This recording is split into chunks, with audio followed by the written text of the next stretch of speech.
आप देख रहे हैं S4U चैनल।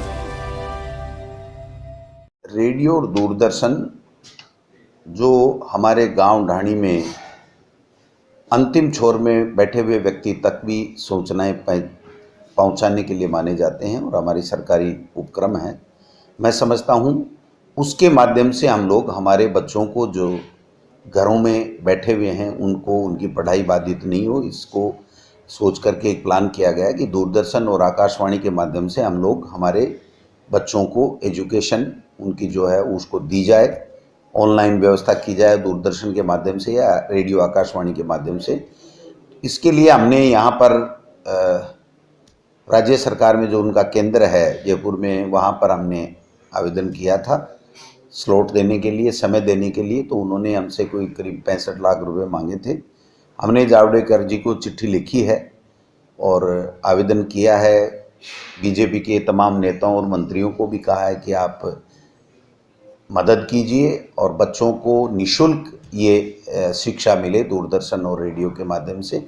मैं समझता हूँ जब आरटी एक्ट है, अनिवार्य बाल शिक्षा कानून जब लागू है और निःशुल्क हम लोग पढ़ाते हैं, तो ये हमारे सरकारी उपक्रम जो हैं उनके माध्यम से भी निःशुल्क शिक्षा हमारे बच्चों को घर बैठे मिलनी चाहिए।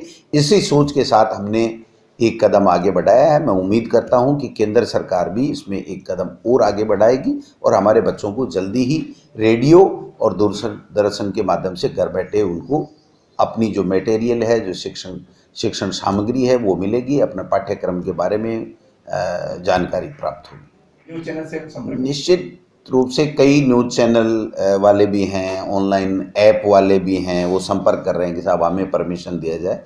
लेकिन मैं समझता हूँ जब तक हमारा सरकारी चैनल मौजूद है, सरकारी सिस्टम मौजूद है, तो हम सरकारी सिस्टम का ही उपयोग करें। बाकी कई जो न्यूज़ चैनल वाले हैं उन्होंने भी हमसे आग्रह किया है कि लोढ़ा जी ने भी कल परसों बात की थी, दूसरे लोग भी बात कर रहे हैं, वो कह रहे हैं साहब हम भी समय देने को तैयार हैं। तो मैं समझता हूँ ये एक बहुत अच्छी पहल होगी। लेकिन पहले हम हमारे जो सरकारी चैनल हैं और रेडियो है उसके माध्यम से हम देना चाहेंगे, जिससे अंतिम छोर पे बैठे हुए गांव खेत में ढाणी में बैठा हुआ व्यक्ति भी रेडियो के माध्यम से या दूरदर्शन जो सब जगह उपलब्ध रहता है उसके माध्यम से अपनी लाभ उठाए, शिक्षण सामग्री उसको उपलब्ध हो दूरदर्शन और रेडियो के माध्यम। खाद्य सामग्री के बारे में जिला कलेक्टरों को हमने पहले से अधिकृत कर रखा है कि जो मिड डे मील की जो सामग्री जो स्कूलों में पड़ी हुई है उसको अगर आवश्यकता हो तो आप काम में ले सकते हैं।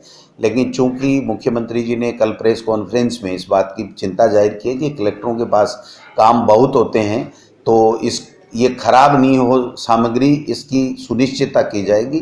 तो हमने हमारे निदेशक को इस बात के लिए कह दिया है कि आप जल्दी आज ही एक आदेश जारी करें जिसके माध्यम से ये जो सामग्री स्कूलों में पड़ी हुई है काफ़ी दिन से, और मैं समझता हूँ ये जुलाई तक भी काम में नहीं आने वाली है क्योंकि स्कूलें बहुत लेट तक खुलने की संभावनाएं जैसी बन रही हैं। तो मैं समझता हूँ ये सामग्री खराब नहीं हो, इसके लिए आज ही हम लोग इसके बारे में दिशा निर्देश जारी करें। मुझे उम्मीद है जिस तरह से मेरी अभी मेडिकल एजुकेशन सेक्रेटरी और एसीएस जो हमारे मेडिकल हेल्थ के मिस्टर रोहित कुमार सिंह, उनसे बराबर फॉलोअप कर रहा हूं और जो बताया गया है कि शायद 23 या 24 को ये मशीन जो है RT-PCR मशीन आ जाएगी। अभी मैनुअल शुरू कर देंगे और जैसे ही न्यूक्लिक एसिड मिलेगा उसके बाद जो है जो कंप्यूटराइज जो एनालिसिस होता है वो शुरू हो जाएगा। तो मैं उम्मीद करता हूँ कि 26 के आसपास जो भरतपुर ज़िले के जितने भी टेस्ट यहाँ सैम्पलिंग चल रहा है वो शुरुआत हो जाएगी। तो एक बहुत बड़ी जो इंतज़ार करना पड़ता था वो इंतज़ार नहीं करना पड़ेगा। तुरंत ही सुबह आप सैंपल देंगे, शाम को उसकी मोस्ट प्रॉब्ली हमें रिपोर्ट मिल जाएगी। तो कम से कम उसका जो फैलने का जो खतरा है उसको रोक पाएंगे, प्रशासन के माध्यम से उस क्षेत्र को हम कंट्रोल कर पाएंगे। एक बात ज़रूर मैं कहना चाहूँगा कि जब तक मेडिकल एंड हेल्थ फैसिलिटी का सवाल है, मुझे खुशी है इस बात की। कई बार कोरोना से पूरा देश और पूरा विश्व लड़ तो रहा है और युद्ध की तरह लड़ रहा, संघर्ष कर रहे हैं, लेकिन मुझे एक पॉजिटिव जो नज़र आती है, सकारात्मक जो पहलू मैं देखता हूँ इससे, जैसा कल माननीय मुख्यमंत्री जी ने भी कहा कि इससे हमारा मेडिकल का जो इंफ्रास्ट्रक्चर है वो मजबूत हो रहा है, वो इम्प्रूव हो रहा है। आर्यमन हॉस्पिटल को आप जानते हैं क्या हालत थी, अब हम धीरे धीरे इम्प्रूव कर रहे हैं। और इसलिए मैं भरतपुर की समस्त सरदारी लोगों से अपील करता हूँ कि हमें डॉक्टर्स का, चिकित्सा कर्मियों का, चाहे वो पैरामेडिकल स्टाफ है, चाहे नर्सिंग स्टाफ है, चाहे डॉक्टर्स है, कोई भी जो इस काम में लगे हुए हैं, पुलिस प्रशासन, उन सबका इस वक्त उनका आत्मबल बढ़ाए। कहीं कोई छोटी मोटी गलती भी हो जाती है तो उसको इग्नोर करें और उस गलती से ही सबक लेते हुए दोबारा ऐसी गलती ना हो, वो हमें प्रयास करना चाहिए। तो मैं आपके मीडिया के माध्यम से भी भरतपुर की समस्त जनता से अपील करता हूँ कि ये संकट का समय है, कुछ जल्दीबाजी में गलतियाँ हो सकती हैं, उस गलतियों को मुद्दा ना बनाएं, उसमें से अच्छा पक्ष ढूंढते हुए हम लोग आगे बढ़ेंगे तो सुधार कर पाएंगे।